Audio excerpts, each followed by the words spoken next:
business and family at LegalZoom.com. And in part by the Ego Power Plus Lawnmower. Ego, power beyond belief. We had a lot happening in the NBA over the weekend, ladies and gentlemen. Steve Kerr announcing after Golden State's loss to Minnesota Friday that Steph Curry, Draymond Green, Klay Thompson, and Andre Iguodala would all sit Saturday versus the Spurs. Here's Kerr on that decision.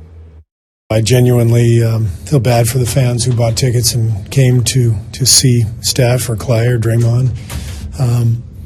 But I have to do what I have to do. And our team has been through the ringer here the last couple of weeks. The travel has really worn us out, and we needed to get through this game, and I'm really happy those guys are going to get several days rest before our next game, and I think this will put us on a good course going forward. We needed to do this.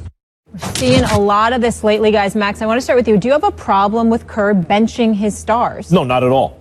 I mean, look, I get hey, how do all these guys, including Steve Kerr as a coach, make so much money? It's the fans and the paying fans. It's not fair to the customer. I get that. That's a league issue. Yep. Or a team, the team in the league, they got to figure that out during the season. Once the season begins, and by the way, this is the way the league has marketed itself. Mm-hmm. The players have all kind of internalized this message, as have the fans. It's about championships. So Steve Kerr is not trying to pursue history in the regular season, as they did last year, and maybe that was a mistake. Mm-hmm. He's trying to win a championship. And it's instructive that he didn't bench these guys for the Minnesota game. He did it against San Antonio. He's not trying to tip his hand to Popovich. They may meet in the Western Conference Finals. They're not trying to show each other their cards. I get that. Now, eventually, the league, the team, the players, as I mentioned, they may have to work this stuff out. But during the season, it is not incumbent upon Steve Kerr in this case, or as we've talked in the past, upon LeBron James during the season to put business interests ahead of their competitive interests. And competitive interests have nothing to do with the regular season in a vacuum. Isolate it all has to do with giving yourself the best chance to win a championship. If I am a paying customer and a Warriors fan, and I believe my coach is trying to placate me as a ticket holder that day instead of keeping his eyes on the prize, that would make me upset. You have to put the competitive interest mid-season ahead of everything else. Well, I disagree with you, but it goes far deeper for me than what you're saying. Business interests, competitive interests, what have you. We're acting like we can't find a happy medium here, and that's what's insulting to the American public as far as I'm concerned. You didn't sit Steph Curry. You didn't sit Klay Thompson. You didn't sit Draymond Green. You didn't sit Andre Iguodala. You sat all of them. Now, don't tell me that over the course of a season you couldn't have figured out a way not to sit all of them at the same time for a nationally televised game against a huge rival. As far as I'm concerned, ESPN, ABC, Walt Disney should be on the phone with Adam Silver and the NBA today to figure out a way to get some of their money back. Mm-hmm. You robbed the paying customer. You robbed the television viewer. I don't see any give backs to the networks for the money they dole out. I don't see any give backs to the fans. Don't tell me that the fans paid to see, when they saw this on the schedule, that they paid to see Patrick McCaw, who, by the way, shot 0 for 12 from the field on Saturday night, Matt Barnes, Sean Livingston, Jaja Pajulia, and Kevon Looney. Don't tell me that. I'm just saying to you that there's something to be said for the entertainment aspect. I get the part about business. I get the part about, competitive, the difference between business and competitive. I know that you're vying for a championship. I know that you've had 6 games in 9 days, and the miles that you've accumulated is grotesquely unfair. Wouldn't surprise me at all. And I'm certainly not saying that this happened because I don't know anything about it. No inside information here because I haven't asked. But it wouldn't surprise me if Steve Kerr and Greg Popovich collaborated with one another and were like, the hell with the NBA, considering the schedule that they put us through, and the networks who co-sign on it, et cetera, et cetera. It wouldn't surprise me at all. I'm not saying that happened. I'm just saying it wouldn't surprise me. In the end, Max, what it comes down to is this. Again, I believe, that's a different argument about whether or not somebody should be sitting on the road as opposed to home and stuff like that. That's a different argument for a different day. We ain't talking about one dude sitting. Why do you I was so excited for this game, too. But why four guys? You circle these games on your calendar. Why is it all four?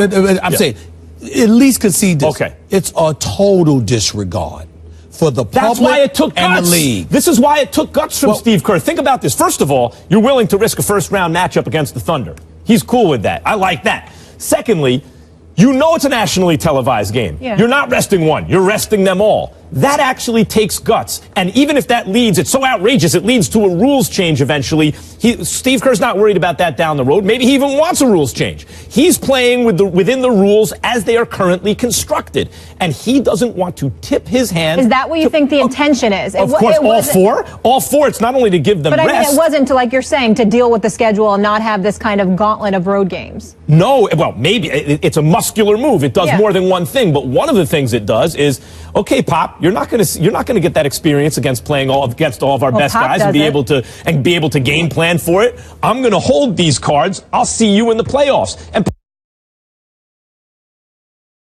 Popovich is doing the same thing because both coaches are not taking their eye off the ball. They're vying for a championship, bending the rules or using the rules to give themselves the best chance. And if the rules change, then they'll have to deal with that. What I'm saying is this. I would have far more respect for the players if they surrendered a game paycheck.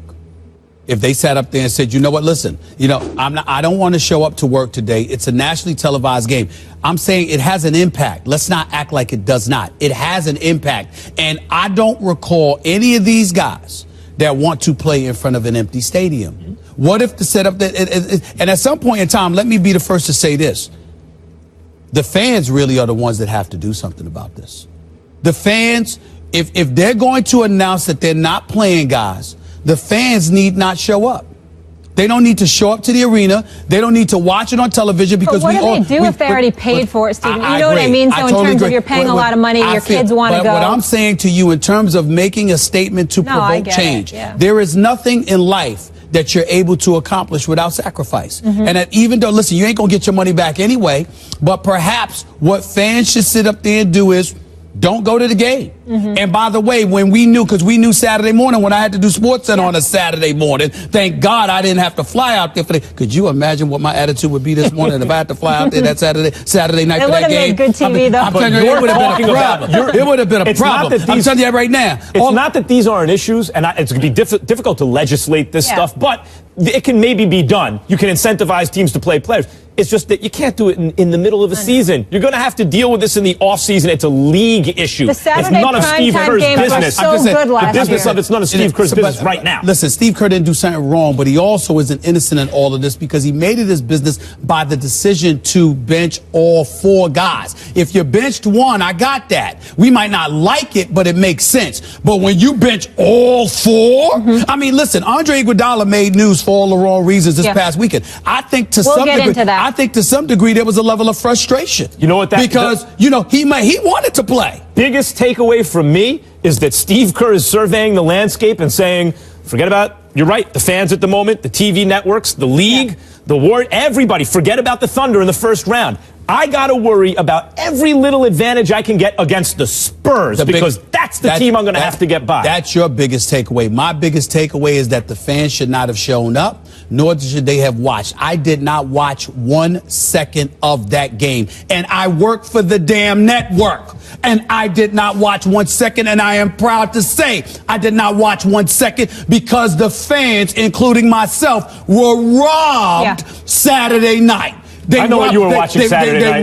They robbed the fans, and they robbed ESPN, ABC. I know what you were watching Saturday night. There's no excuse for four dudes to be sitting down. I know what you were watching Saturday night. I was watching that fight. Lemieux's left hook. That's left hook. Yeah. Well, I watched it. I don't think Curtis watched it. Lemieux knocked out Curtis Stevens. Yeah, middleweight slugfest. He just felt it. I called the fight. That was a good fight. Well done by you. You did a damn good job calling the fight, by the way, as always. Let's get into Sunday night, though, guys. Big win for the Rockets last night as they took down the Cavs 117-112. MVP candidate James Harden finished with 38 points, 11 assists, and 10 rebounds. His